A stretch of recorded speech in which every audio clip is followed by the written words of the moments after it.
Gently bring your mind's attention to the seat you are sitting.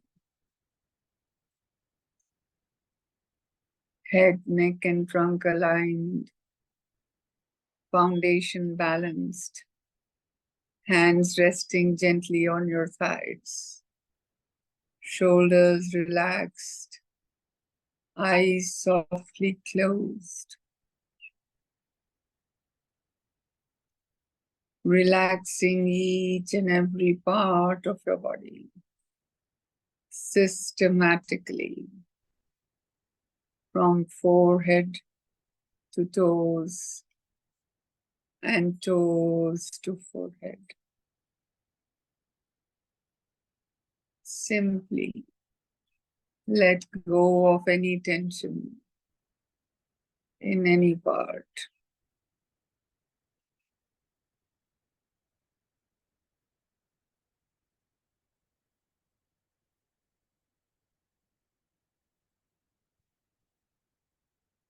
Guide your awareness to your breath.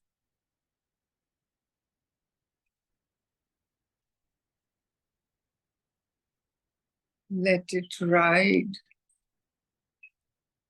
on the breath. Navel to nostrils as you exhale. Nostrils to navel as you inhale.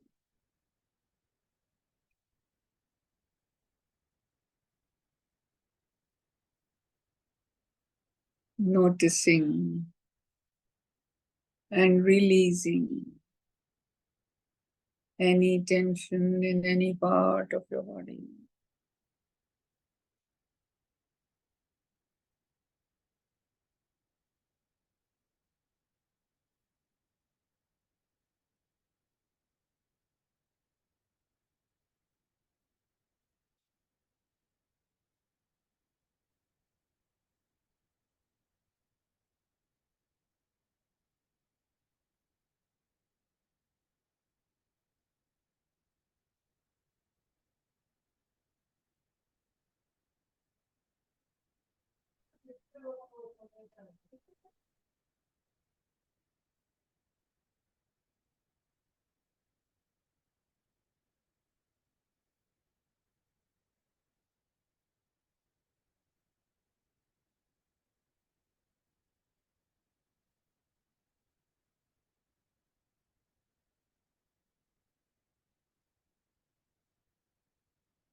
Take a gentle breath in and we will chant Om together 3 times.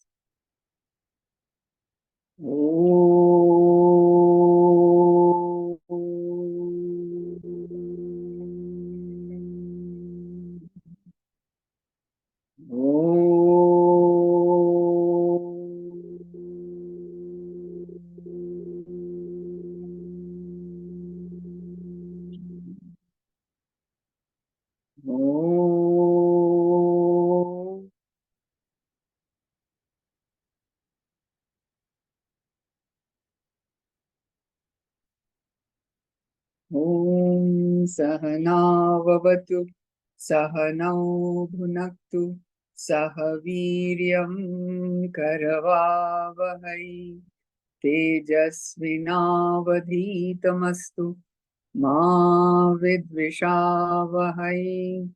Om Shanti Shanti Shanti.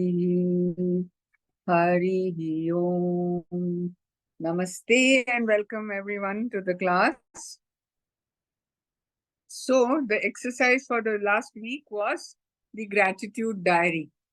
I don't know if raise your hand if you are if you have done the homework.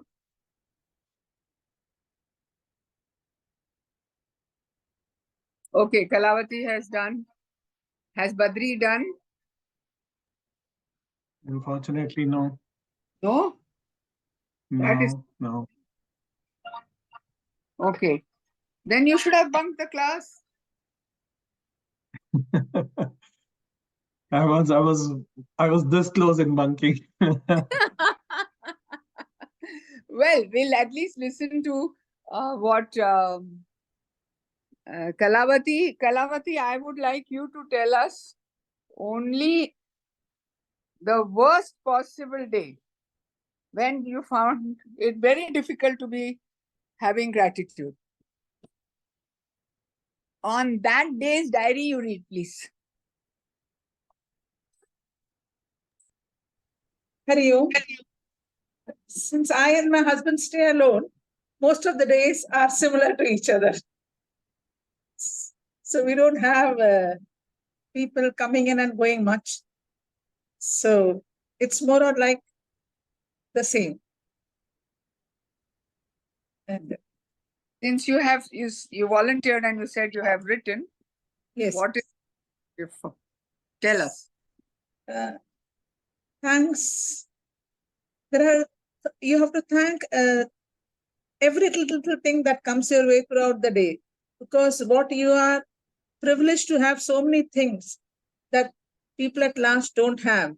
So if you go to thank, you have to thank every second of your day.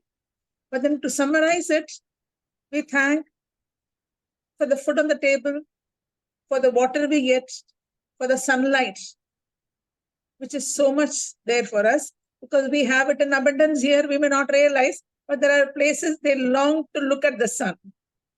And then the small irritants in your better half, which makes you a better person, which brings in a certain amount of tolerance in you, and not revert back at every drop of a hat. That it is. Then to the children who inquire about you, wherever they are, they definitely make it a call to give you a call and find out how you are doing during the day. For that, I thank God a lot. And for the gratitude, every time whenever we join the class, I mentally thank Rama and Sudha for bringing me on this path and meeting you. So it's thanks for everything, for the daily help who come and make life easy for us. Yes, my God. Yes. The milkman on the doorstep, and the list is endless. To all the friends who teach, and to the thing which you look around, there are so many things that people don't have, and God has blessed you. So there is nothing to complain. Even if there's a complaint, you have to look at it in a better way. That's it. Hari Om.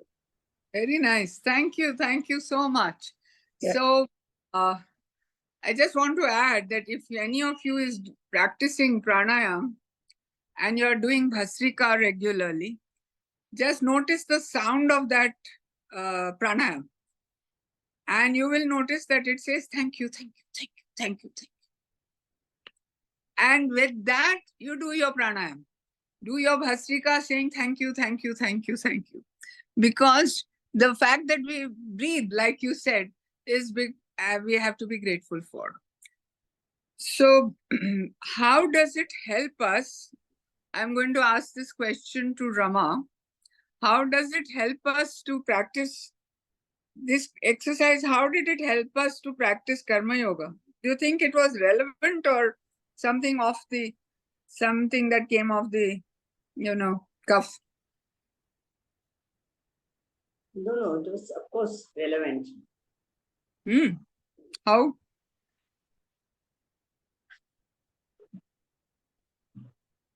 Because everything is karma, na? Everything is an activity.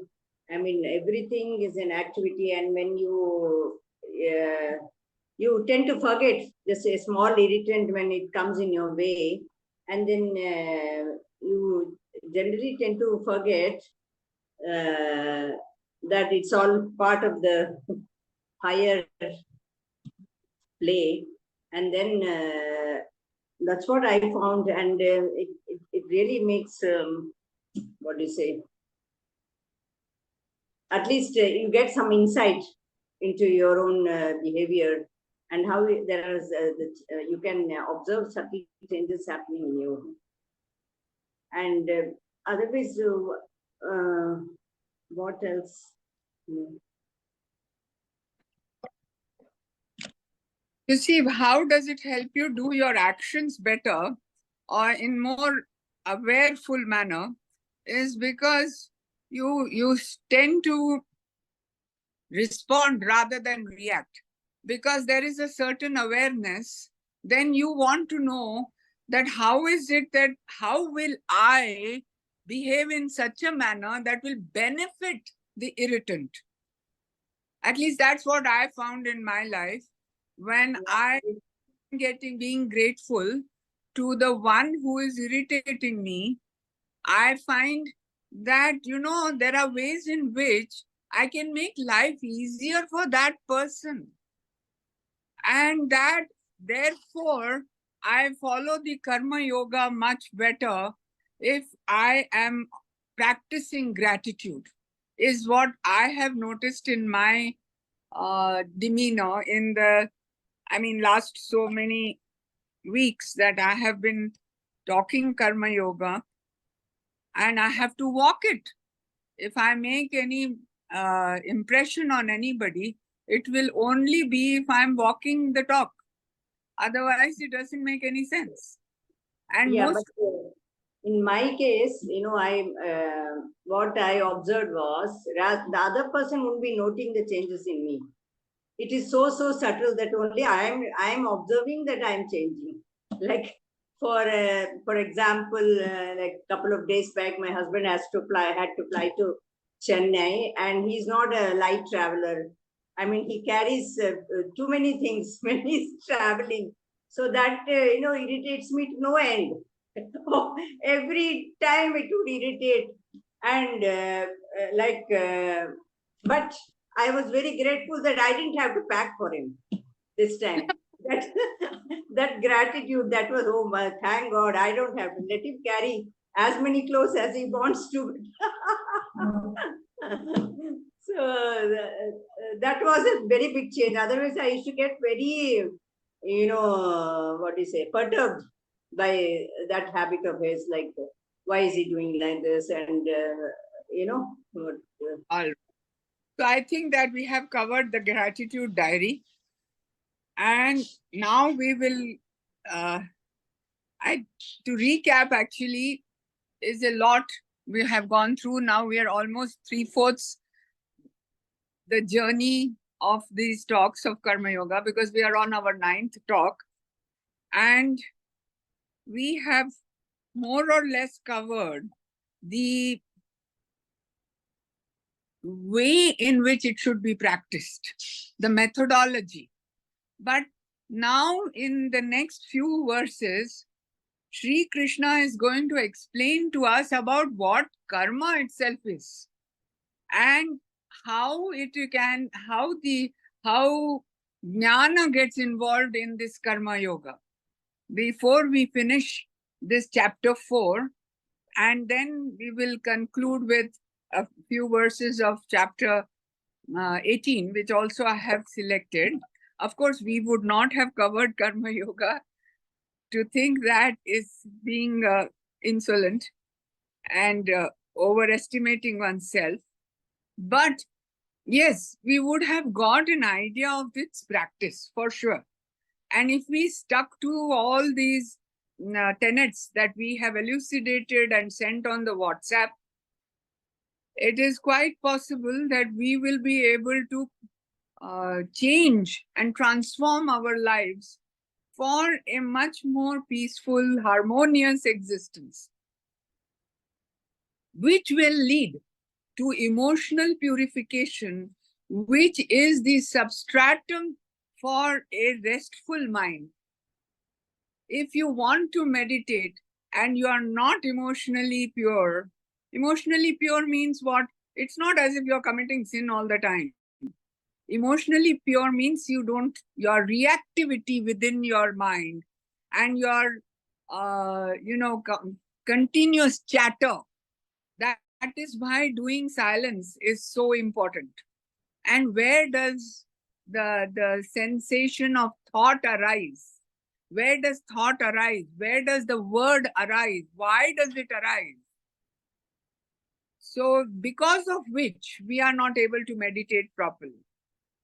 And once we are able to understand and practice and slowly purify from, actually action is the result of thought. But purifying the action will result in the thought getting purified, the thought process getting purified.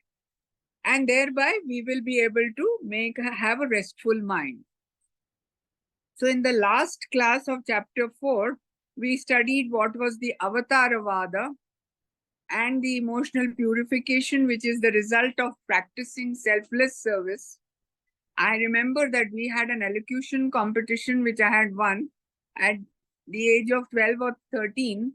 And my father, of course, had written the whole essay that I had. Excuse me, Shirin, I think we have to do chapter 4 now. We are continuing chapter 4. We are on shloka number 17. We have done last time, Avatarvad. Isn't it? Yes. No, looks like Ramaji has lost signal. Acha. No, I have already done the Avatarvad.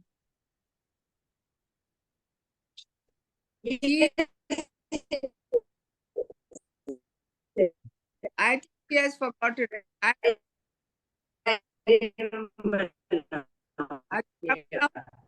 Kindly mute yourself because it's cracking. So, we had studied the Avatarvad. Just can you kindly mute yourself, Rama? Let me continue what I want to say. Thank you. So, the Avatarvad and the emotional purification is what we had understood. So that was the service to man is service to God was the title of the elocution. And being a Parsi, my father was very eloquent and he had written what I was supposed to speak. And of course, I won the competition and I didn't realize that this was the basis for Karma Yoga at that time. So ultimately, Karma Yoga boils down to just this, that service to man is service to God, because you can see God in everyone. And how will you serve that person if you see God in that person or in that animal or in that plant? So that is what is the basis. And so now we are going to understand the mystery of what is karma, and also when the oneness of all creation is experienced, no effort will be required to practice karma yoga. Both the cause and effect of knowledge.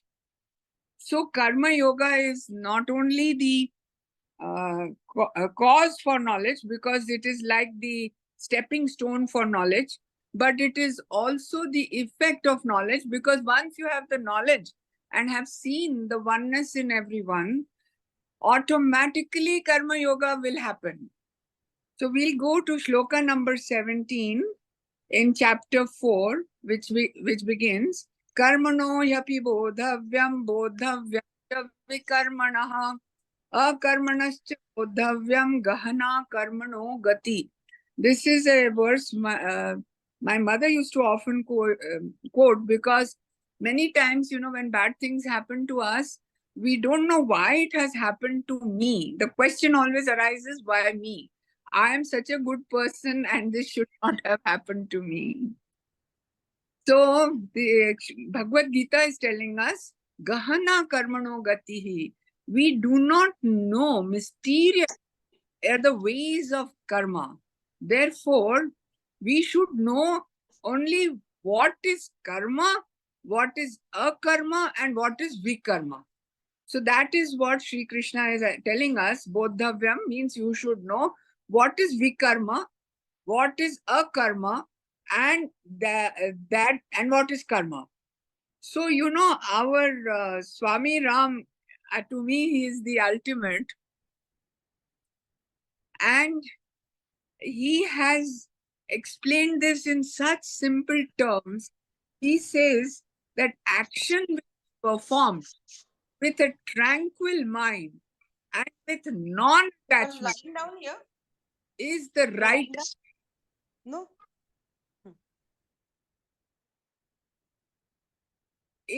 action. See how simple it is. So action which is performed with a tranquil mind and with non-attachment. This guideline, if we can follow, first you make the mind calm and then introspect whether there is any self-interest in this or whether it is for the general good of all of us. And then if you undertake the action, the result is bound to be beautiful. And that is what Swami Ram has explained. Now, and you should go ahead with that. We would all feel what's so complicated. Let us, does it mean akarma means, does akarma mean not? So that is karma, which is the correct karma, right action is that which is taken with the tranquil mind, with the good of all in mind. The second is akarma. What is akarma? You will say akarma is inaction. What's so difficult about inaction? I'll just sit quietly and not do anything. And that is called akarma. But that is it really so? Because even if a thought arises that I'm not doing anything, you're doing that, isn't it? That you're doing nothing. Therefore, that is not what is meant by akarma. So let us try to understand what is meant by akarma. Akarma or inaction over here is that which the wise one undertakes. What do we mean by that? The wise man does not have the sense of doership at all. Who is the one? The karta, that is the ego, which usurps the place of the Atma, and it says, I do. We read that in chapter 3. Prakrute kriya karmani gunai karmani sarvasha ahankara vimudhatma kartaham iti manyate. So the one who is deluded by the ego says, I do. Even if it is a bad act that he has done and he's regretting it, he says, I did it. If he's done a good act, he says, I did it and wants a lot of praise for it. So that is what the wise man does not do, because he is aware that it is the gunas, it is the prakruti, it is the endowment with which he has come that is making the action happen. And that he is the self who is actually, Swami Dayanand describes the pure consciousness as good for nothing because he does not do anything. Action is performed through this body-mind instrument. It has no connection, no relationship, and it is following a certain pattern which seems to be pre-programmed in us. That is why we are born in this family. We come with this prarabdha and we act in this particular way. We are conditioned. There are samskaras, vasanas. So we'll be discussing that free will and karma on the last day. So keep your questions for it as well. But why is it to say today that most of the time it is a combination of the gunas that is acting, and the true pure consciousness is only a Chaitanya Sakshi. By that I mean it is only a witness to what is happening. And this the wise man knows very well. Therefore, no karma accrues to the wise. Wise meaning the enlightened one, who has seen the oneness in the entire universe, and thereby he does not identify with this body-mind complex, and he is, even when he is acting, like Swami Ram, how much he did. You know, he has established that hospital. He started that hospital. His vision was a medical city. And it is literally, it has happened. Today, there is a Swami Ram University in all multiple faculties. And it is so very beautiful. His ashram also is so very beautiful in Rishikesh. So, you think he was, all this karma will not accrue to him? See, punya karma is also karma. Papa karma to is also karma. But both will bear fruit. Remember that. And the wise man does not want that fruit to accrue. Why? Because he will have to take birth to experience it. And birth itself means suffering. It is an given that you will suffer. Why? Because death and decay will happen, however good your life has been. Therefore, when a wise man acts, karma does not accrue to him. It does not accrue to him because he is not taking the doership. He is not a karta. He is just like an empty flute on which the divine is playing music.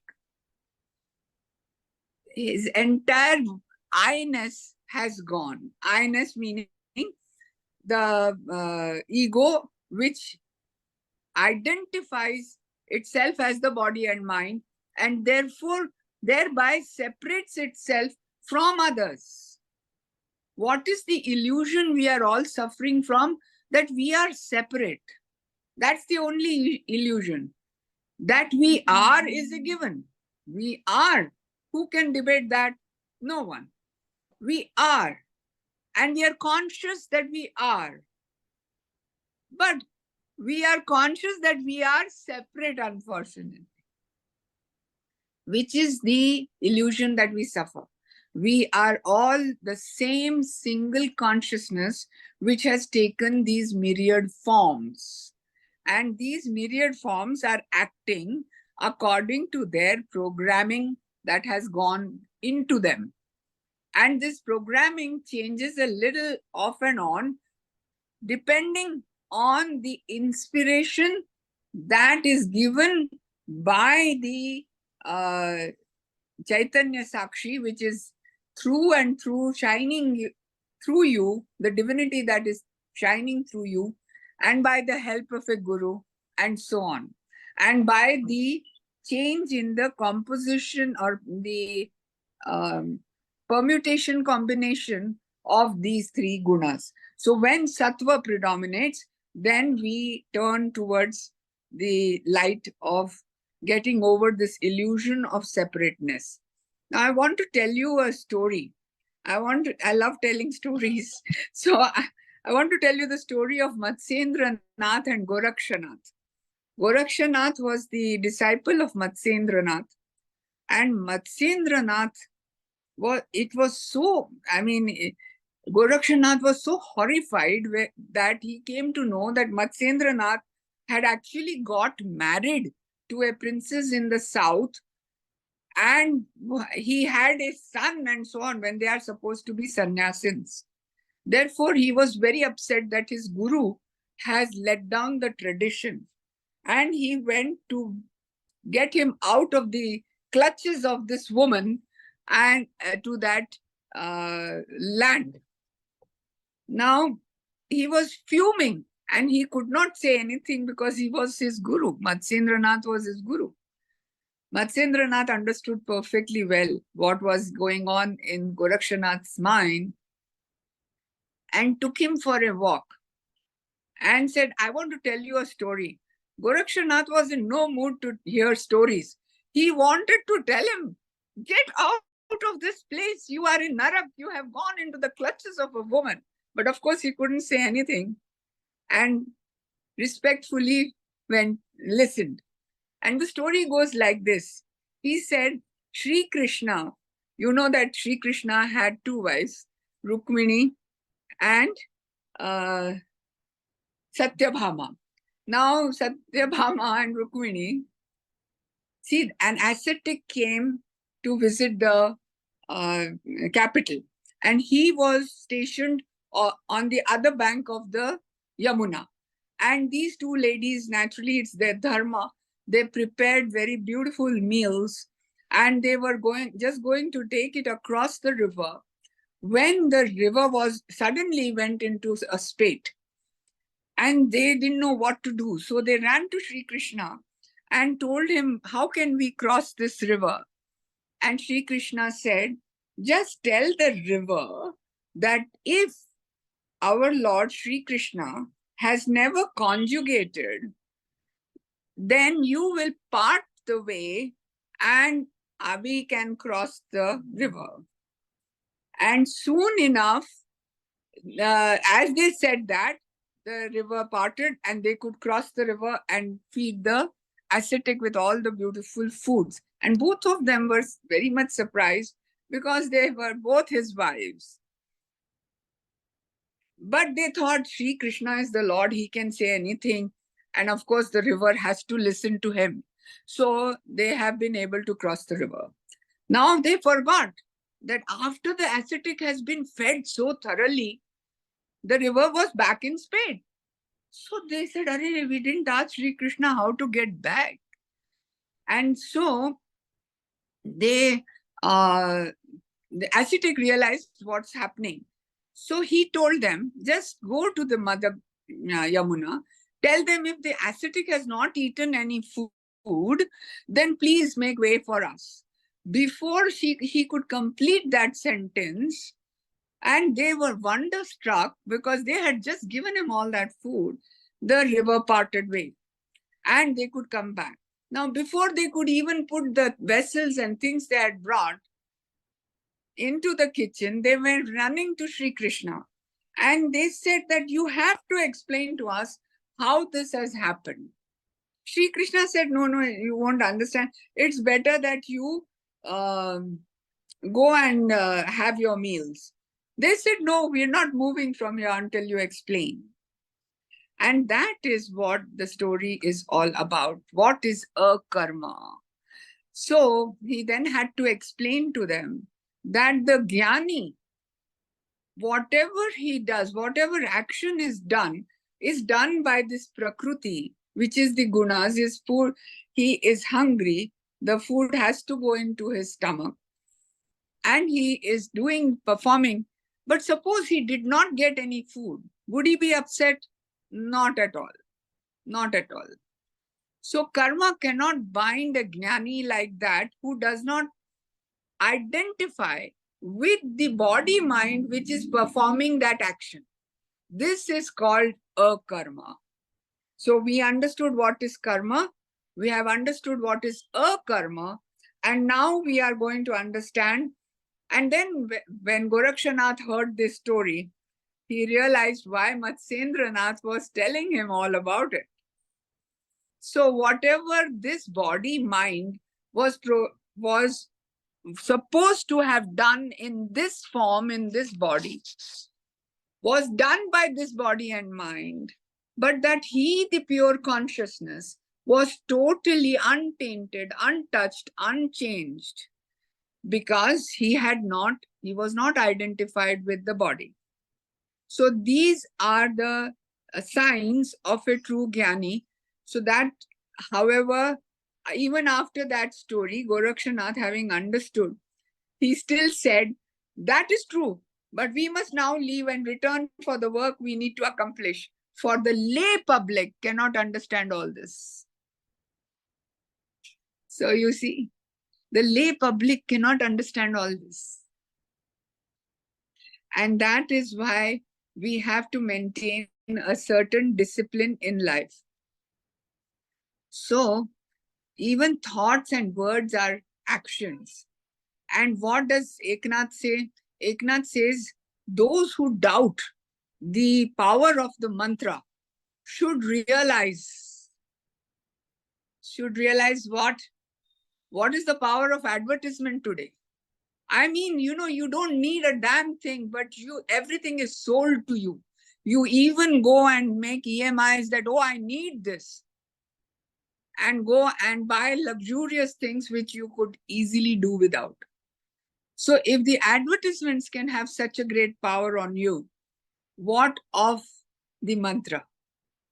So this is the importance of any action that you have, before you indulge in any action, you must realize its consequences and accordingly change your attitude towards that action. So when we have a sattvic mind and a balanced mind, we can do proper karma. But when we have become Gnani, we do akarma. Now, what then is vikarma? It is very easy. Vikarma is that which is prohibited action. That means it should never be done under any circumstances. It's not only illegal, but it is unethical. Now, we tend to think nobody knows, yaar, I can tell a lie. I broke the rules of don't tell lies. Okay? Did you really break the law of not telling lies? Or did you break yourself against that law? Please observe that when we break ethical laws, we don't break laws. We break our own character. And that will always remain with you. So those are prohibited actions, vikarmas, and they should not be undertaken under any circumstances. We have this experience in the ultimate sense. I forgot to tell you that in the ultimate sense, akarma means total surrender of this ego. Obviously, you understood that. But why this akarma is so important? Because even in meditation, dhyan, or in samadhi, what exactly happens in samadhi is that the I who am meditating is no longer there. Then it becomes samadhi. Even meditation happens. The rang of dharana is the only time when you are there and you are saying your mantra, or you're concentrating only on one chakra or whatever way you're doing your mantra. That is called dharana. That means I am there and I am holding this thought continuously in my mind. But meditation happens in between, when there is a gap between there is no doer and there is nothing happening. And finally, in samadhi, there is the ultimate, what is known as prayatna shaitilya. That is sarva prayatna shaitilya. All effort is given up. Then samadhi happens, because there's no one to do the effort. So that is the ultimate of akarma. Now, vikarma, as I was saying, inflicts suffering on others and should never be undertaken. So mysterious are the ways of karma, is what Sri Krishna is saying in this particular shloka. Nothing, in my opinion, humble opinion, nothing seems more apt to illustrate this point than the pandemic of the coronavirus. It has brought humanity together as one single unit and humbled us into realizing that we are not the karta. It remains for us to but watch vigilantly. This is not to say we should be attached to inaction and become lazy, as explained earlier. Because, mysterious are the ways of karma. During this corona epidemic, so many people lost their lives. And we don't know why. We cannot explain anything. But what we can infer is certainly it has woken us up. That's why I was very grateful. That's another pun in your gratitude diary. When it happened, I was very grateful that I have lived long enough even to see a pandemic. The last pandemic was in the last century, 1918. That means I have lived until 2024. And imagine, I have even lived through it. Should I not be grateful? So that is the reason why we cannot explain the happenings in our life, but we can certainly change our attitudes to them. That's the only thing that's under your control. And that attitude is going to determine your future. So now we go to shloka number 20, because they're all selected shlokas.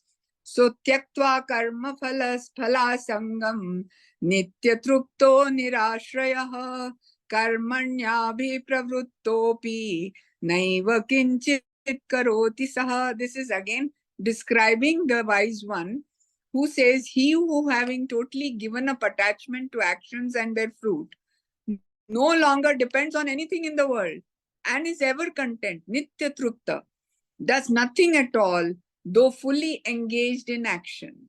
Na iva kinchit karoti. He does nothing at all, even though karmani, even though he is doing so many karmani abhipruto, he is doing so many actions. So actions performed without the desire for the fruit are considered to be pure actions. And therefore, when we hanker and are attached to the fruit of action, we look to the future for happiness. I am working hard so that I can save some money so that I can buy an Audi. So, what have I done? I have postponed my happiness to the future date of having received that Audi, haven't I? And on top of it, I am struggling every single day to save that money. Or I even go to the extent that I go and take an EMI because I want instant gratification. Can such a being be nitya trupta, that is ever content, ever fulfilled? No. So the one who therefore, nothing, happiness should not be postponed. Who knows? Are you going to be alive tomorrow to get that Audi after all? So, happiness has to be in this moment. How can this happen? If you surrender, if you sacrifice all, sacrifice meaning not, sacrifice tends to give you idea of punishment. No. Sacrifice, I'm talking in terms of yajna. So whatever action you do, if you are doing it as an offering to the Lord, not expecting or not hankering after the fruit thereof, then just now you are happy. At this very moment you are happy because you are serving the Lord, number one. And you are forever content because you're not anxious about whether you're going to fail or you are going to succeed. So, many times, let me confess, I have been practicing. I was initiated by Swami Ram in 91. So you can imagine, 33 years ago, I was initiated. 92, 32, come on, 1 year less.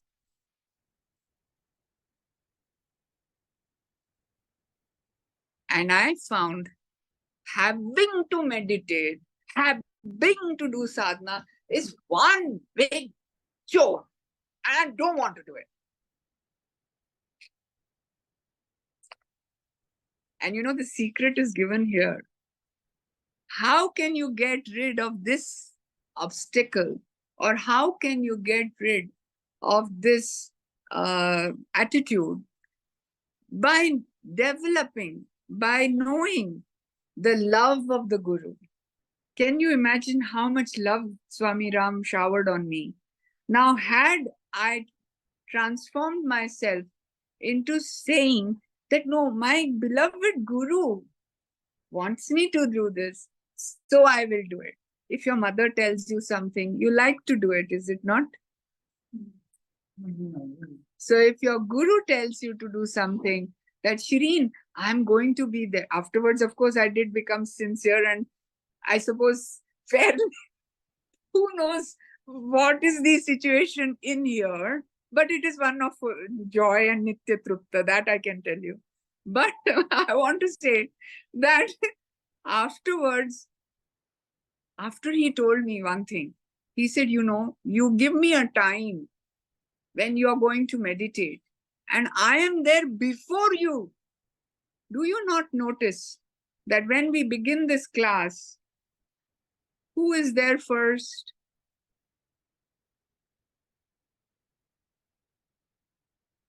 Therefore, don't miss your appointment with the Guru. This is what he said. And then the love of the Guru makes the discipline of sadhana become a joy to perform. So that is the way one can change our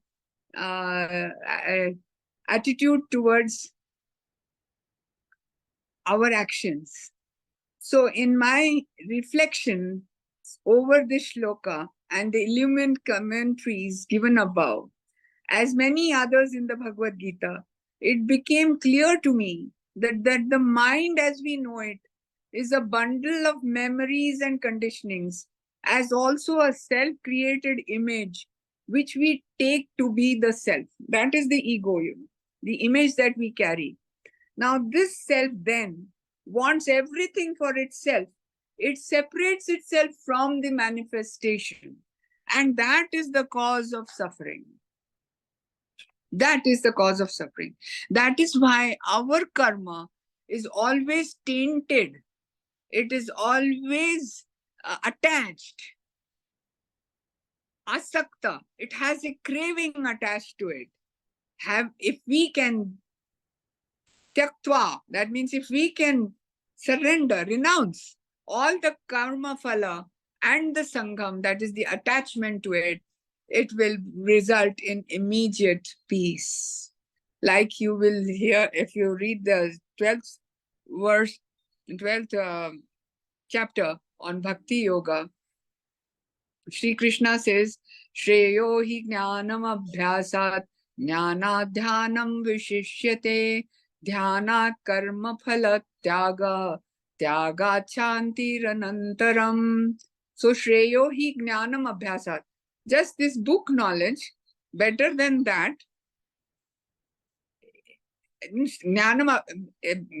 knowledge is better than only mechanically doing abhyas. So better than only knowledge is doing dhyan. Better than doing dhyan. Shreyo jnanam abhyasat jnanat dhyanam vishishyate. Dhyanat, but better than even meditation is karma phala tyag. Because as soon as you do karma phala tyag, peace is a given. It is automatic. Chantir anantaram. It is forever yours. So do not postpone your happiness. Now, shloka number 22. It says, Yadrucha labha santushto dvandvatito vimatsaraha samasiddhava siddhaucha krutva pina nibadhyate. Now, why are we learning all this karma yoga? Why are we learning? Can any of you give me an answer? Why are you learning karma yoga? So that I can give my voice a break.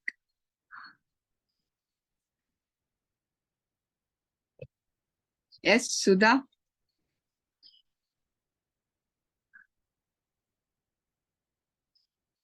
I mean, you are listening so assiduously, so many years, 2 years. Why are you studying Karma Yoga?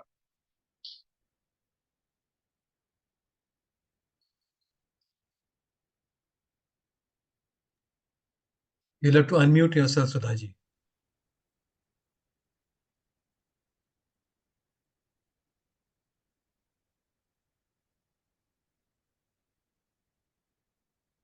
Unmute करो अपने आप.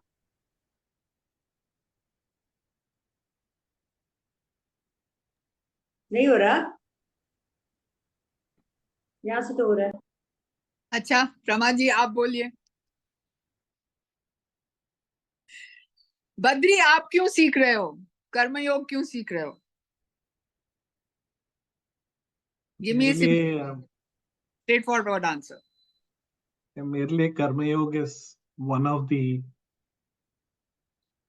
things that could be practiced fairly regularly, but compared to Bhakti Yoga and compared to Jnana Yoga. So something which karma is something that we try and do every day. So it's more of a practice and trying to get into something like that. But why rise to Think- different levels and reach the Sharanagati level. Okay. But why do you want to reach Sharanagati and all these different levels? And what are all this? It's all like very theoretical. It's Basic. all about peace of mind. ये बोलो ना, ये हुई ना बात. It's all about the objective of living happily every single day. Not postpone your happiness to tomorrow.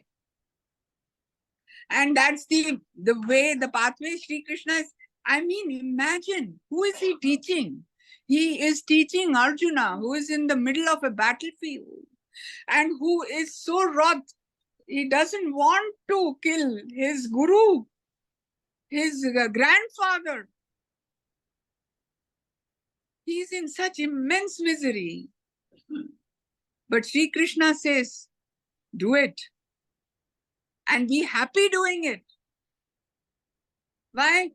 Because you are only an instrument. Nimitta matra bhava savya sachin. He says in the chapter 11, Sri Krishna. How can you be a good instrument? Is what we are trying to learn. Why we are trying to learn? Because we want peace of mind. We want to do the right thing in such a way that now we don't want to come back again. We don't want to come back again to suffer the misery. We want to live today itself very happily and every day happily, without stress, with peace of mind. When we have peace of mind, we can do action beautifully. So all our action will be colored with such a beauty, with such harmony. That is why we are studying. So what does this verse say? This verse says, Yadrucha labha santush, the one who is santusht, who is content with what?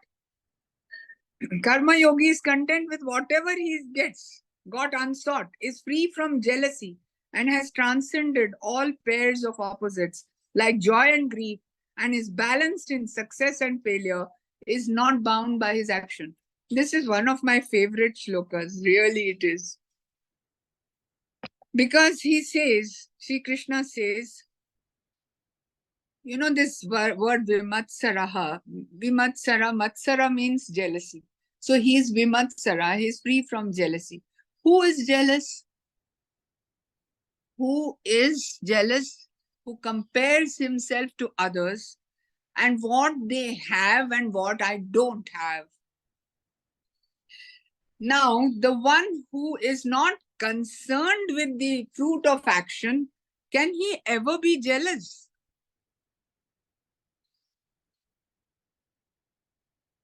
He has gotten over the result because failure and success don't mean anything to him. He has surrendered it he is doing his action as an offering. We have done all of this in the past few classes. So forever remember Yajna as one of the very important principles of Karma Yoga. So you are doing it as an offering to the Lord. It doesn't matter whether you are going to meet with success or failure. If it doesn't matter, can you ever be jealous? And when you are not jealous, one of the 6 enemies of man are gotten over with. And therefore, you are at peace. You know, this manifest world, yeah, I have one more shloka to do, but I don't know if I can finish. This manifest world is made with the 2 building blocks of opposites, dvandvas, joy and grief, pain and pleasure, hot and cold, light and shadow. If you ever expect that you will only have pleasure, then you are probably in some fool's paradise. So you will have to understand, how is it that I am forever content? I am not jealous. That's what we are trying to learn. If we can surrender the fruit of all our actions at the feet of the Lord, we can step out of this and go beyond this. Jealousy cannot touch us and it cannot even arise. So the reason why we feel jealous is because of this very fancy term in Sanskrit called apurna manyata. Apurna manyata means the feeling of lack. I am apurna. And why do we feel a lack? Because we compare ourselves with others. And because we have not yet been able, truly because we have not been able to tap the joy which is perennial and which is within us, which can happen if we were to be able to discriminate between that which is fleeting and that which is permanent. And the fact that all of this samsara is beset with dvandvas. And therefore, if I want to have become peaceful, if I want to feel purna and fulfilled, I will have to get over the dvandvas. There is no choice.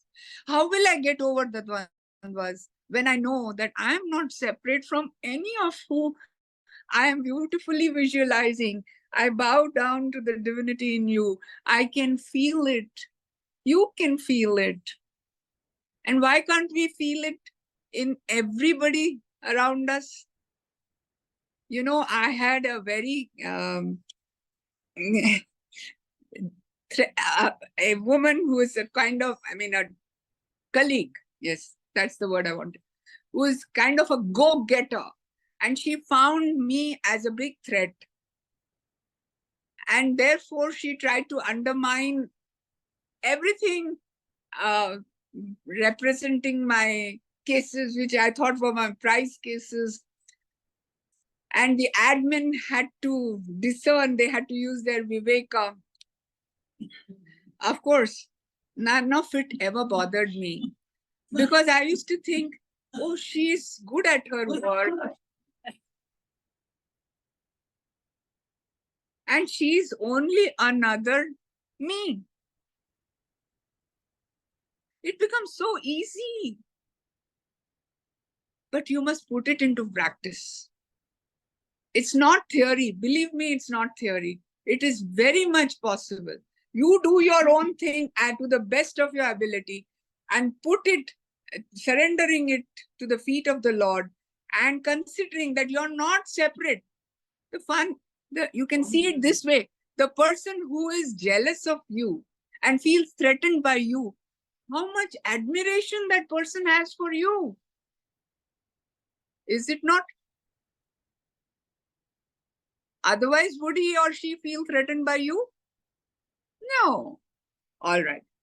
So now the last verse that I wanted to say and discuss, I know we are going a little bit over time, but let's complete it. And that is simple because we all say it every day before meals. And that is Brahmarpanam Brahmahavir Brahmagnau Brahmanahutam Brahmaiva Tena Gantavyam Brahma Karma Samadhina. So in practice of seeing Brahma everywhere in a form of sacrifice, Brahma is the ladle, Brahma again is the oblation, Brahma is the fire, Brahma itself is the sacrificer. And so Brahma itself constitutes the act of pouring the oblation into the fire.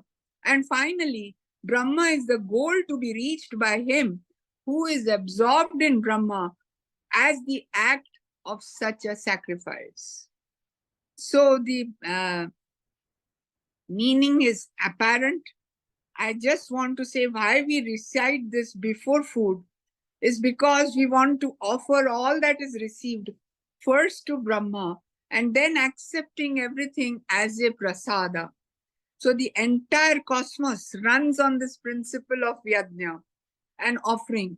Unless the earth rotates round its own axis, it is unable to circumambulate the sun. Unless the sun burns its own gases, it is unable to shine forth and bring light to us. Unless the seed breaks its boundaries, it cannot sprout into a tree. Like that, all of us have to make this offering of ourselves at the feet of the Lord, whom we consider as our creator, and they're offering all the fruits of all our actions to him. And then we will then be able to understand that we are none other than him. This is what the shloka is telling us, that the one who is offering the oblation is as much Brahma as the one to whom he is offering. But unless this sacrifice, this yajna is practiced, and unless we keep reminding ourselves, you know that as a doctor, I can tell you there is acid in your stomach. Everybody knows that. And if that acid is poured on your face, you'll get scalding burns, by the way. It's very powerful, the HCl. How come it does not burn the stomach? Have you thought of that? And then you say, yes, it burns, acidity hota hai mere ko.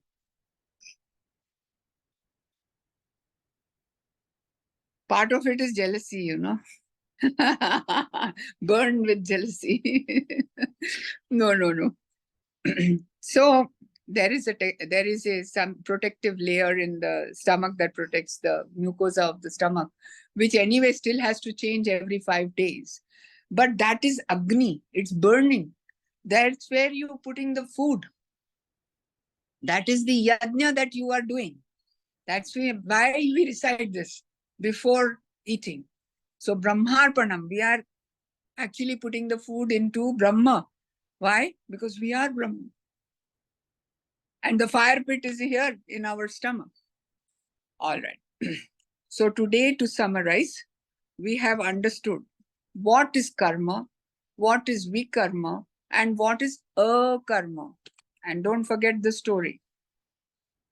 And then we have also then understood that our getting over the dvandvas is going to liberate us from jealousy and from the fruits of these actions, which will then not accrue to us. So when we have got over the different pairs of opposites, we will be able to attain purnata and thereby peace and harmony in all our actions. And finally, we must understand that not only are we offering to the Lord, but that the Lord is none other than you. That same principle, that divinity is also you. So with that, we will close today. I'll be posting the exercise for this week on the WhatsApp.